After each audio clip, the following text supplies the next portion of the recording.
नाज़रीन आदाब, उर्दू खबरों का बुलेटिन लेकर आपकी खिदमत में हाजिर मैं हूं इनामुल हक। आइए नजर डालते हैं पहले खास खबरों पर। यौम आज़ादी 2025 पर पाकिस्तान के खिलाफ ऑपरेशन सिंदूर के साथ खुद कफील भारत, खुद इन्हिसारी, कौमी सलामती और नौजवानों की तवानाई पर मबनी वज़ीर आज़म मोदी का पैगाम। यौम आज़ादी से कौम की यादों की बेहुरमती हुई। मोदी के खिताब में आरएसएस की तारीख पर हिज़्ब इख्तिलाफ का तहलका खेज रद्द-ए-अमल। मुल्क भर के दीगर हिस्सों के साथ साथ वादी कश्मीर में भी 79वां यौम आज़ादी जोश जज्बे और इत्तेहाद की फिजा में मनाया गया। पहलगाम के कातिल जे.एन.के की तकदीर का फैसला करेंगे। ईद आज़ादी पर उमर अब्दुल्ला का सख्त खिताब, रियासती दर्जा बहाली के लिए दस्तखती मुहिम का ऐलान। उमर अब्दुल्ला की रियासती दर्जा बहाली मुहिम को भरपूर अंदाज में चलाया जाएगा। नेशनल कॉन्फ्रेंस के सदर फारूक अब्दुल्ला का बयान।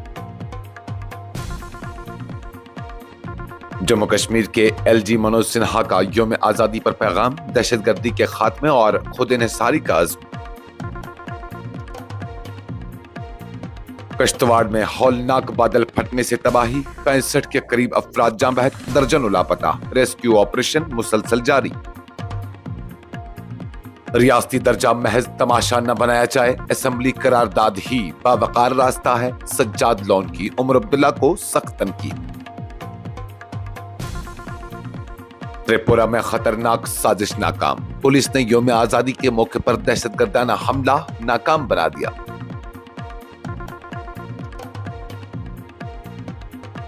वजीर आज़म मोदी का सुदर्शन चक्र मंसूबा, देवता कृष्ण के आले से मुतासिर भारत का नया दिफाई शील्ड। ईरान में एमबीबीएस की कश्मीरी तलबा की पुरस्कार मौत, अहले खाना की वजीर आज़म और वजारत खारजा से मैयत की वापसी व इंसाफ की अपील। और बांडीपरा के अरिनाला में फ्लैश फ्लड से government girls middle school TA Shah की सड़क ज़ेर-ए-आब, मकामी लोगों ने गैर कानूनी खुदाई को दिया जिम्मेदार करार। यौम आज़ादी के दौरान वज़ीर आज़म नरेंद्र मोदी ने रेड फोर्ट से कौम को मुखातिब करते हुए आत्मनिर्भर भारत यानी खुद इन्हिसार भारत का पक्का पैगाम दिया। उन्होंने उसका ताल्लुक न सिर्फ इक़्तिसादी इस्तेहकाम से जोड़ा बल्कि कौमी सलामती और नौजवानों की कुव्वत को भी उसका लाजमी जुज़ करार दिया। जो खास तौर पर तवज्जो का मरकज रहा वो था ऑपरेशन सिंदूर।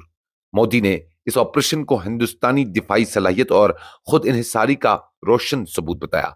दहशतगर्द हमले के रद्द-ए-अमल के तौर पर किए गए ठोस हमले ने इस बात को साबित किया कि भारत ने अपनी कुव्वत और अज़्म को मादरे वतन की सलामती के लिए बर्रोई कार लाया।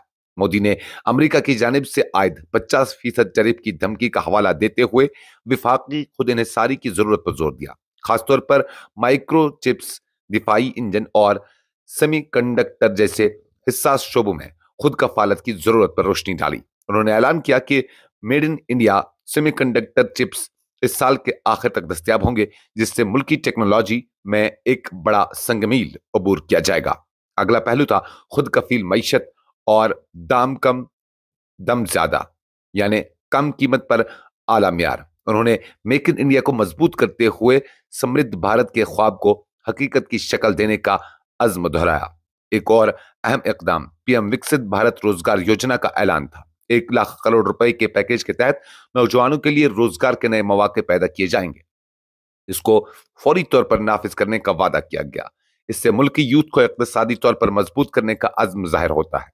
इसके साथ ही कौमी सलामती मिशन, स्पेस स्टेशन और जौहरी तवानाई की तौसी जैसे इक़दामात भी शामिल थे, जो खुद इन्हिसार और तरक्की का वाज़ेह रास्ता है।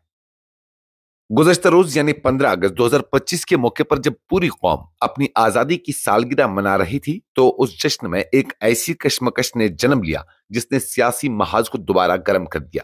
वज़ीर आज़म नरेंद्र मोदी ने अपने रेड फोर्ट से किए गए खिताब में आरएसएस की तारीफ की, जिस पर हिज़्ब इख्तिलाफ ने शदीद तनकीद की है। कांग्रेस के सीनियर रहनुमा जयराम रमेश ने कहा कि वज़ीर आज़म का यह इक़दाम दरअसल आरएसएस को खुश करने की मायूसाना कोशिश है, खासतौर पर जब उनका 75वां यौम पैदाइश करीब है। रमेश ने इस इक़दाम को शोहदा की रूह के साथ बेहुरमती करार दिया। इलावाजी AIMIM के सदर असदुद्दीन ओवैसी ने कहा कि RSS को बढ़ा चढ़ाकर पेश करना आजादी की तहरीक के जज्बे और कुर्बानियों की तौहीन है। इस राय ने सियासी महाज पर एक नया जाविया पैदा किया, जहां आजादी की तारीख और आज की सियासी बयानिए में तजाद की बाजगश्त सुनाई दी। मुतअद्दिद जमातों ने मुश्तरका तौर पर मोदी के खिताब को बेरंग और मुनाफिकाना करार दिया, ये कहते हुए कि ऐसे मौके को सियासी फायदा उठाने का जरिया नहीं बनना चाहिए, बल्कि कौमी इत्तेहाद और तरक्की की बात होनी चाहिए।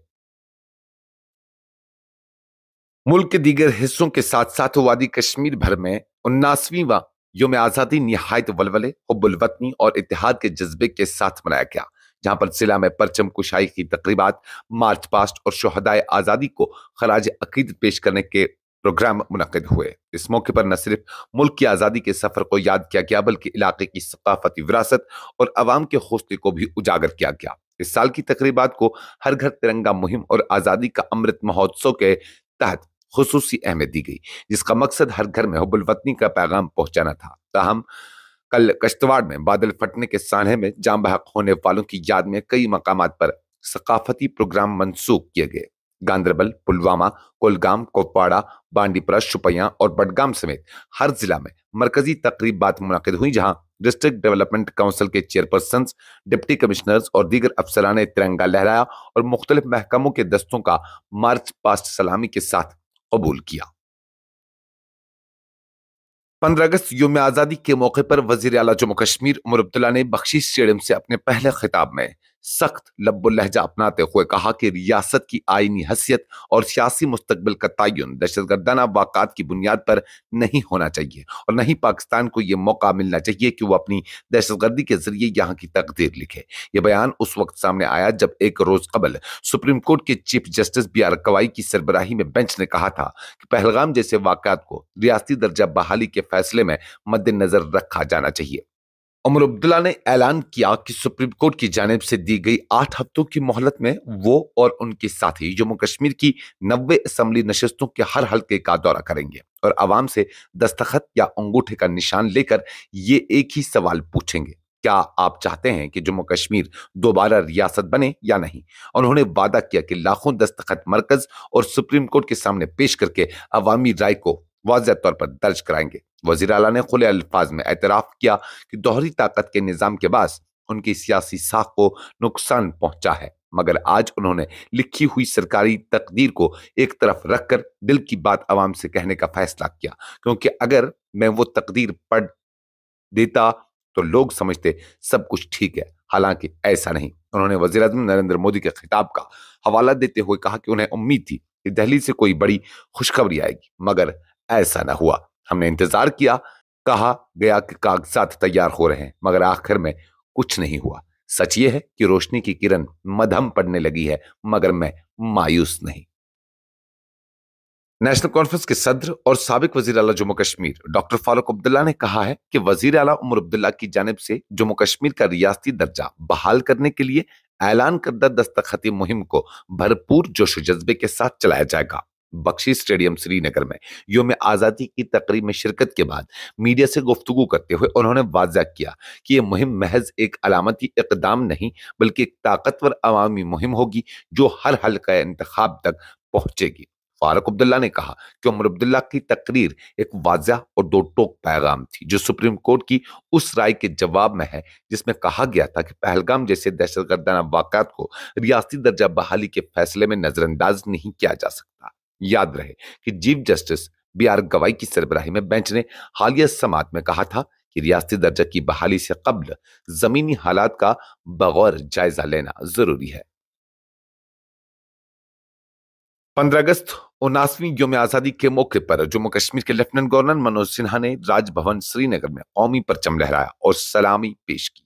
इस मौके पर उन्होंने वतन के लिए जान कुर्बान करने वाले मुजाहिदीन आजादी, पुलिस, फौज और नीम फौजी दस्तों के बहादुर अहलकारों को खराज अकीदत पेश किया। साथ ही उन शहरियों को भी याद किया गया जो कश्तवाड़ के चाशोनी इलाके में हालिया तबाहकुन बादल फटने के वाक़े में जाम बहक हुए। LG मनोज सिन्हा ने अपने पैगाम में कहा कि आज का दिन न सिर्फ तिरंगे को सलाम करने का दिन है, बल्कि उस ओहद का भी تجدید کا بھی لمحہ ہے کہ جموں کشمیر کا کوئی بھی فرد یا گاؤں امن و ترقی کے اس تاریخی سفر سے پیچھے نہ رہ جائے۔ جموں کشمیر کے ضلع کشتواڑ کے پہاڑی گاؤں چسوتی میں بادل پھٹنے کے نتیجے میں خوفناک تباہی مچ گئی ہے، جس میں اب تک 65 افراد کی موت کی تصدیق ہو چکی ہے، جبکہ درجنوں افراد اب بھی ملبے میں دبے یا لاپتہ ہیں۔ یہ حادثہ جمعرات دوپہر تقریباً 12:25 پر پیش آیا، جب ماچھیل ماتا یاترا کے لیے جمع سینکڑوں عقیدت مند، مقامی باشندے اور زائرین اچانک آنے والے سیلابی ریلے کی زد میں آ گئے۔ بادل پھٹنے سے سیکیورٹی چوکی، لنگر، عارضی بازار، سرکاری عمارتیں، 16 مکانات، 3 مندر، 4 پانی کی چکی، ایک 30 میٹر لمبا پل اور 1 درجن سے زائد گاڑیاں تباہ ہو گئی۔ موقع پر موجود ریسکیو اہلکاروں نے فوری کارروائی کرتے ہوئے 46 لاشیں نکال لی، جن میں سے 2 CSF اہلکار بھی شامل تھے، جبکہ 167 زخمیوں کو بچا لیا گیا۔ اب تک 30 لاشوں کی شناخت کر کے انہیں لواحقین کے حوالے کر دیا گیا، تاہم 69 افراد کی لاپتہ ہونے کی اطلاعات موصول ہو رہی ہیں۔ پیپلز کانفرنس کے صدر اور ہندواڑہ کے MLA سجاد لون نے وزیر اعلیٰ عمر عبداللہ کے یوم آزادی پر ریاستی درجہ کی بحالی کے لیے دستخطی مہم شروع کرنے کے اعلان کو سخت تنقید کا نشانہ بناتے ہوئے کہا کہ اس سنجیدہ مسئلے کو سیاسی تماشا نہ بنایا جائے، بلکہ ایک باوقار اور آئینی راستہ اختیار کیا جائے۔ سجاد لون نے اپنے بیان میں کہا کہ وہ ریاستی درجہ کی بحالی کی کسی بھی کوشش کی غیر مشروط حمایت کریں گے، لیکن دستخطی مہمات کا نہ کوئی قانونی جواز ہے اور نہ آئینی اہمیت۔ انہوں نے چیلنج کیا کہ وزیر اعلیٰ ایک بار وضاحت کریں کہ آخر اسمبلی میں ریاستی درجہ کی بحالی کے حق میں قرارداد پیش کرنے سے گریز کیوں کیا جا رہا ہے، جبکہ یہی وہ آئینی ادارہ ہے جس نے انہیں اقتدار دیا۔ انہوں نے یاد دلایا کہ ماضی میں یاسین ملک نے بھی آزادی کے لیے دستخطی مہم چلائی تھی، لیکن اس کا کوئی عملی نتیجہ برآمد نہ ہوا۔ ان کا کہنا تھا کہ سیاسی نعروں اور عوامی دستخطوں سے سپریم کورٹ کے فیصلے نہیں بدلتے، عدالت قانون کی بنیاد پر فیصلہ کرتی ہے، نہ کہ اکثریتی دباؤ پر۔ یوم آزادی کی تقریب پر پہلے تریپورہ میں ایک بڑے حملے کی کوشش کو فوری اور مؤثر اقدام کے ذریعے ناکام بنا دیا گیا، جب پولیس نے 2 مشتبہ افراد کو دھماکہ خیز مواد سمیت گرفتار کیا۔ ان افراد کو تریپورہ یونائٹڈ نیشنل فورس نامی نئی تنظیم کے ممبران کے طور پر شناخت کیا گیا، جن کے قبضے سے 14 الیکٹرک ڈیٹونیٹرز اور نیوکل نوعیت کے دھماکہ خیز مواد برآمد ہوئے۔ پولیس کے SP اویناش کمار نے بتایا کہ اطلاع ملتے ہی شمالی تریپورہ کے وانگہن علاقے میں ان افراد کی گاڑی کو روکا گیا اور اس کارروائی میں ممکنہ ریاستی عدم استحکام پیدا کرنے کی سازش کا پردہ چاک ہوا۔ ابتدائی تفتیش کے مطابق ان افراد کا مقصد پولیس اہلکاروں کو ہلاک کرنا، گاڑیاں تباہ کرنا اور ہتھیار اور گولہ بارود چھیننا تھا۔ یہ سب یوم آزادی کی رونقوں کو سبوتاج کرنے کے لیے منصوبہ بندی کا حصہ تھا، تاہم پولیس کی تیز اور پیشگی کارروائی نے اس سنگین سیکیورٹی واقعے کو بروقت ناکام قرار دیا۔ یوم آزادی کے موقع پر وزیر اعظم نریندر مودی نے سرخ قلعہ سے قوم سے خطاب میں ایک نئی دفاعی حکمت عملی کا اعلان کیا، جسے انہوں نے مشن سدرشن چکر قرار دیا ہے۔ اس کا مقصد بھارت کے اہم اسٹریٹجک، شہری اور مذہبی مقاموں کو آہانی مضبوطی سے محفوظ بنانا، جیسا کہ اسرائیل کا آئرن ڈوم نظام کرتا ہے، مگر مکمل طور پر ملکی تکنیکی صلاحیتوں پر مبنی۔ مودی نے واضح کیا کہ یہ نظام صرف دشمن کے حملوں کا مقابلہ نہیں کرے گا، بلکہ طاقت کے جواب میں بھرپور کارروائی بھی کر سکے گا، یعنی دفاع کے ساتھ ہی مؤثر تلافی کرنے کی صلاحیت بھی ہو۔ یہ منصوبہ بھارت کی راشٹریہ سرکشا کوچ میں حصہ ہے، جو آئندہ دہائی میں ملک کی خود انحصاری اور دفاعی صلاحیتوں کو بڑھانے کا ایک نیا باب ہے۔ سری نگر کے صفاقدل علاقے میں غم اور ماتم کی فضا اس وقت قائم ہو گئی جب ایران میں زیر تعلیم MBBS کی 4تھے سال کی طالبہ صبا رسول جمعہ کی علل صبح صحت کی خرابی کے باعث چل بسی۔ 2021 سے ایران کی اورمیا یونیورسٹی آف میڈیکل سائنسز میں زیر تعلیم صبا رسول اپنے خواب کو حقیقت میں بدلنے کے لیے دن رات محنت کر رہی تھی، مگر اچانک بیماری اور مبینہ طبی غفلت نے ان کی زندگی کا چراغ بجھا دیا۔ خاندانی ذرائع کے مطابق 2 روز قبل صبا کو شدید درد کی شکایت ہوئی، جس پر انہیں ایران کے ایک اسپتال میں داخل کیا گیا، تاہم علاج کے دوران حالت بگڑتی گئی اور مقامی وقت کے مطابق رات 3 بجے وہ انتقال کر گئی۔ اہل خانہ کا کہنا ہے کہ صبا کا شمار ان ابتدائی بھارتی طلباء میں ہوتا ہے جو اس سال کے آغاز میں آپریشن سندور کے تحت ایران سے کشیدگی کے دوران وطن واپس لائے گئے تھے، لیکن وہ تعلیم مکمل کرنے کے لیے دوبارہ ایران لوٹ گئی۔ ان کی اچانک وفات کی خبر ملتے ہی صف قدل میں عزیز و قارب، دوست، ہمسائے اور محلہ کمیٹی کے بزرگ بڑی تعداد میں ان کے گھر پہنچ گئے۔ خواتین قرآن خوانی میں مصروف رہیں، جبکہ مرد حضرات صبا کے اخلاق، ہمدردی اور خدمت خلق کے جذبے کو یاد کر کے اشکبار ہو رہے تھے۔ بانڈی پورہ کے ارن نالہ میں گزشتہ روز آئے اچانک طوفان کے باعث government girls middle school T A Shah کی طرف جانے والی رابطہ سڑک مکمل طور پر زیر آب آ گئی ہے، جس کے نتیجے میں اسکول آنے جانے میں شدید دقت پیش آ رہی ہے۔ مقامی لوگوں نے الزام لگایا ہے کہ اس مقام پر برسوں سے جاری غیر قانونی ریت اور بجری نکالنے کا عمل اس تباہی کی ایک بڑی وجہ ہے۔ ان کے مطابق مسلسل غیر سائنسی اور بے قابو کھدائی نے نالے کے قدرتی بہاؤ کو متاثر کیا ہے، جس کے باعث معمولی بارش کے بعد بھی پانی اطراف میں پھیل جاتا ہے۔ علاقائی مکینوں نے ضلع انتظامیہ سے فوری کارروائی کی اپیل کی ہے تاکہ غیر قانونی کان کنی پر روک لگائی جا سکے اور اسکول و مقامی آبادی کو مستقبل میں پیش آنے والے ایسے خطرات سے محفوظ بنایا جا سکے۔ اس کے ساتھ ہی خبروں کا یہ بلٹن ختم ہوا چاہتا ہے۔ اجازت دیجیے، اللہ حافظ۔